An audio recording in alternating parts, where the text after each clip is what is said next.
Take everything you own and put it into a box. That's what it means to move.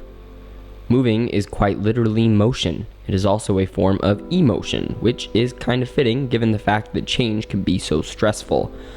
Moving on to the next steps in our lives remind us of the inevitable tick to the clock of time. When we have these moments of packing up our past and deciding what we want to bring with us, it forces us to look at all the things we own and give them value. You know, all those things you can't help to let go of, the knickknacks that remind you of people you used to know or the moments that defined you. Some of these things never even made it out of the moving box in the first place. Photo albums, old trophies, the trinket you made in 4th grade. Everything you have that's stored away and forgotten about until it's time to move again. You open up those boxes and it takes you back to the reason you kept it in the first place. You can't get rid of it even if it's stupid, because if you got rid of it, well, then you would just start to forget. Your mind can't hold memories indefinitely. That's why you keep a reminder in a box. It's more than just the sentimental milestones of life, but also all the things you use day in and day out. Yoga mat, blender, shot glasses. In many ways, what you own is a blueprint to what makes you, you.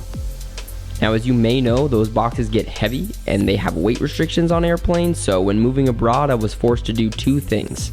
Minimize my life into boxes to leave behind and bring with me what I need to move forward.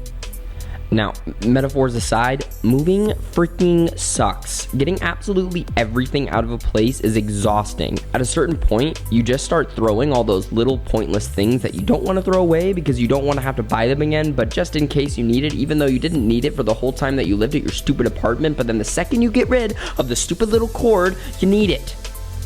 I have so many cords.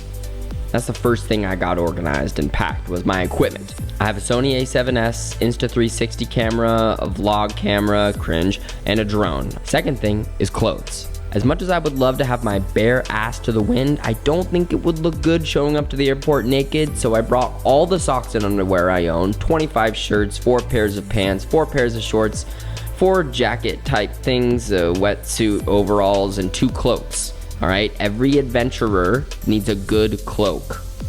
I also brought some various headlamps, mugs, and powdered food. Careful bringing food into Australia. They won't let you take most things, but they let me go with my kachava, so cheers to that. Everything else I call mine has been put into a van and stored away for the year. AC unit, costumes, various big ticket items, and of course the sentimental stuff. I do like my stuffed animals. When it really boils down, it's not that much, and I implore you to take a look at all your baggage and minimize it. It will do wonders to let go, to take a look at all the things you own and ask yourself, what does it mean to you? All the things I brought are needed, yes, but at the end of the day, here are the major things you need when doing the loop around Australia. First is money. Fortunately, we are both in a stage in our lives in our 20s with no mortgage and no kids. Besides the basic bills and necessities, most of the money we have been making at our jobs for the last 3 to 4 years has been saved for things like traveling. This just seemed like the perfect time to move our lives. Second, you need the legal documents that give you the right to be in Australia. Luckily, I have dual citizenship. Unlike Reese, I had to apply for a visa. I applied for the subclass 600 visitor visa, which allows me to travel Australia for up to a year, but I'm not authorized to work. Fine by me.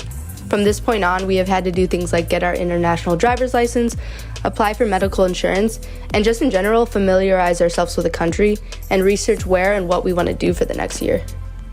Third, and well, kind of fourth, you will need a van or accommodation and a plane ticket.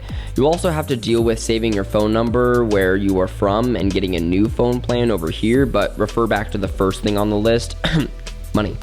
What I think is more important to have than all of this, as essential as it is a reason. You want to have a goal to drive towards so that when the road gets rocky, you can keep your head straight.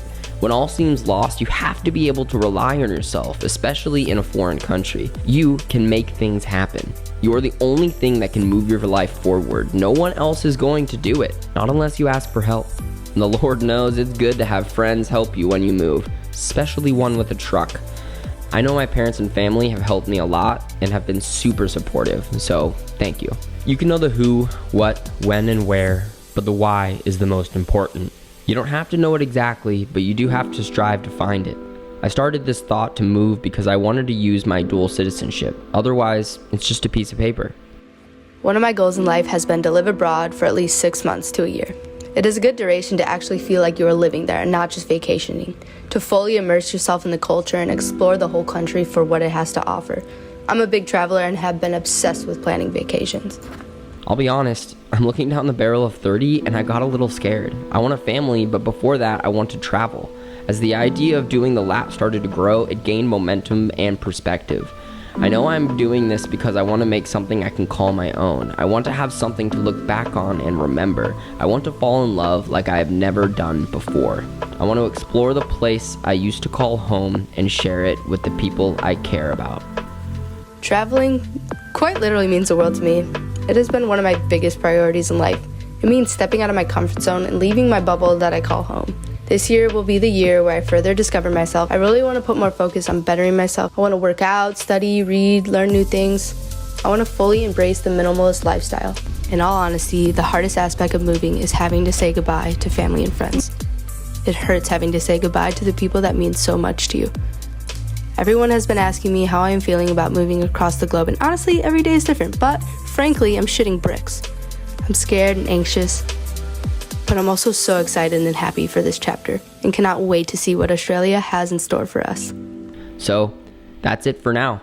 I'm all packed up and the plane is departing at 10:30 p.m. There's only one problem. Missy isn't here.